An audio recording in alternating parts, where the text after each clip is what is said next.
Bismillahirrahmanirrahim. Assalamualaikum warahmatullahi wabarakatuh. Sobat, apa kabar semuanya hari ini? Semoga kita semua lebih baik, lebih sehat, lebih bahagia, lebih sejahtera. Sobat, sekarang bulan November. Tinggal 10 hari lagi kita akan masuk ke bulan Desember. Apa yang akan terjadi? Bonus akan berkucuran. Kebahagiaan saat mendapat bonus sudah di ambang pintu. Meskipun sebagian ada yang kondisinya pandemik saat ini, namun juga ada di sisi lain yang rezekinya lagi bagus-bagusnya. Mau diapakan sekarang jika kita sedang panen? Mau diapakan bonus-bonus itu? Tantangan buat sobat, tidak selamanya kita panen, ada masanya kita paceklik. Nah, manfaatkanlah momen-momen panen ini untuk berinvestasi. Jangan lupa, saat mendapatkan bonus, segera berinvestasi.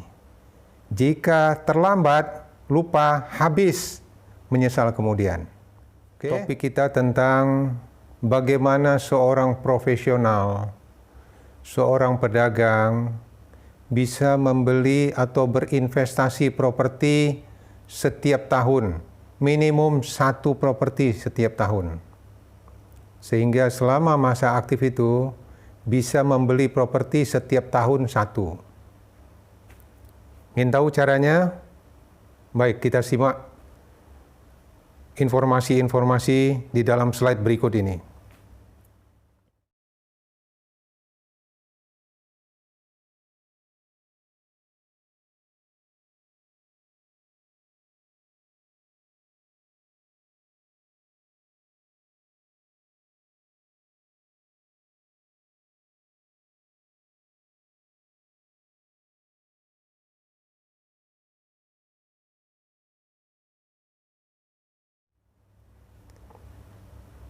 Untuk berinvestasi properti, kita tahu bahwa nilainya besar, sehingga akan kesulitan kalau kita bisa membeli setiap tahun.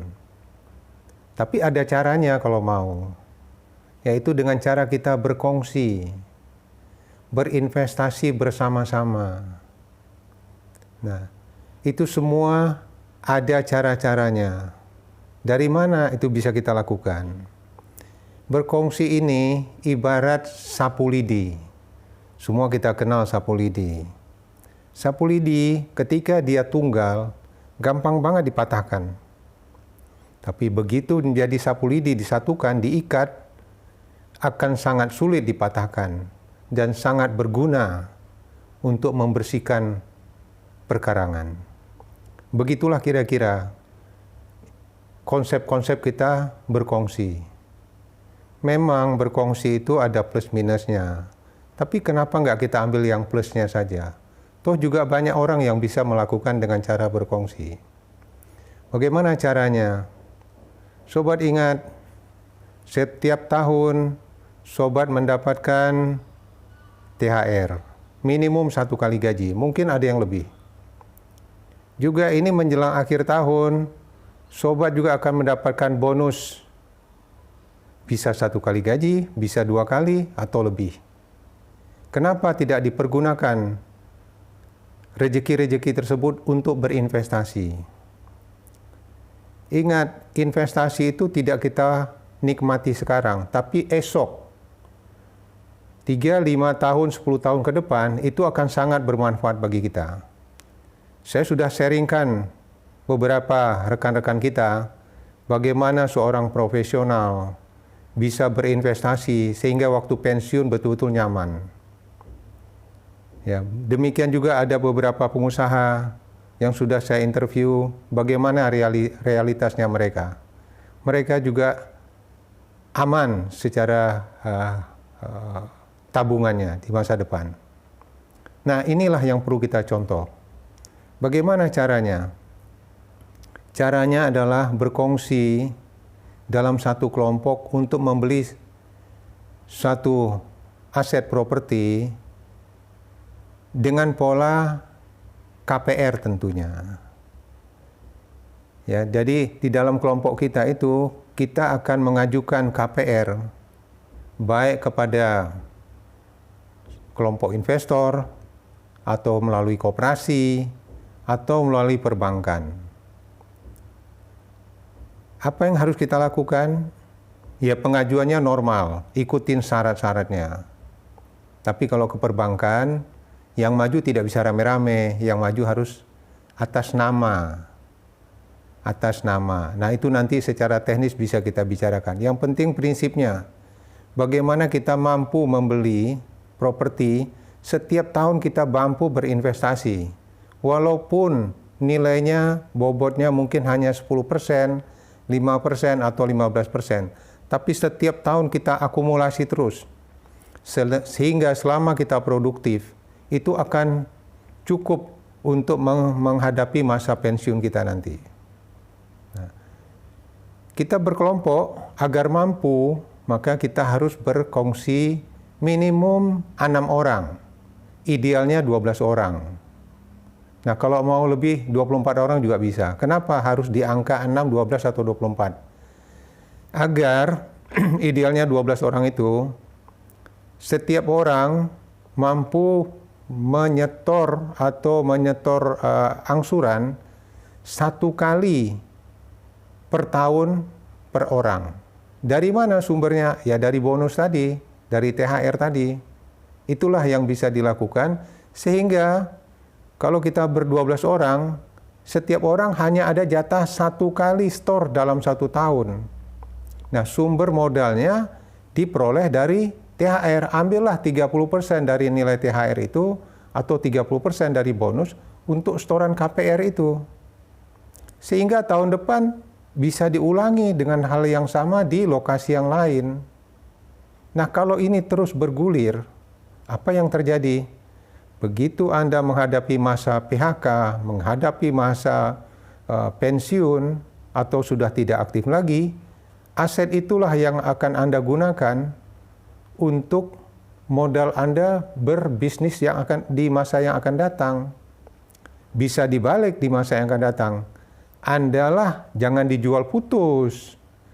Andalah sebagai banknya menjual dengan pola KPR kepada orang yang mau beli, sehingga angsuran orang itu menjadi sumber penghasilan rutin buat Anda. Tuh, kan enak kalau sudah begini.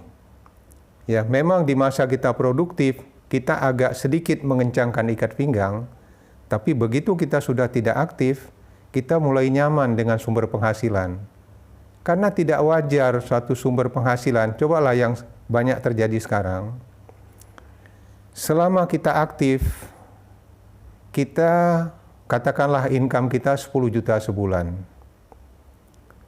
Lalu 30% dari income kita itu disimpan dalam bentuk tabungan.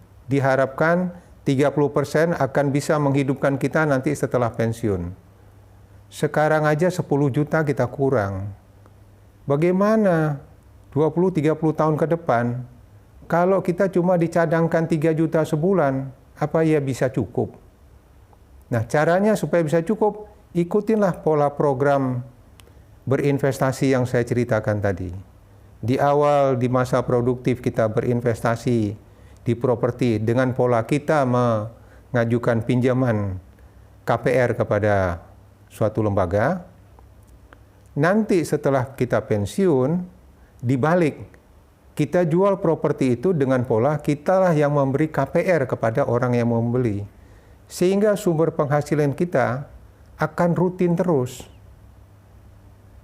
Kalau punya satu properti, mungkin cukup sih cukup ya, tapi akan resikonya terlalu besar kalau ada satu yang macet, yang lainnya tidak ada cadangan. Tapi kalau kita berinvestasi pada satu properti bersama-sama, katakanlah saham kita 10%, kita punya 10 properti, ada satu yang macet, 9 masih aktif, ada 2 yang macet, 8 masih aktif. Jadi inilah gunanya kalau kita banyak melakukan investasi di banyak tempat sehingga bisa mendistribusi risiko. Inilah maksud saya supaya bagaimana sobat-sobat semua mempunyai rencana keuangan jangka panjang. Sehingga apa yang sobat nikmat dapatkan sekarang tidak habis hanya saat sekarang, tapi sudah terencana untuk masa yang akan datang. Nah, untuk teknis lebih detailnya, nanti sobat bisa ikutin acara-acara webinar, seminar, training, atau konsultasi yang kami adakan. Semoga informasi ini bermanfaat buat sobat semua, dan jika informasi ini bermanfaat buat sobat, bagikanlah informasi ini kepada teman-teman, saudara, keluarga, relasi, dan yang lain-lainnya. Semoga bermanfaat. Assalamualaikum warahmatullahi wabarakatuh.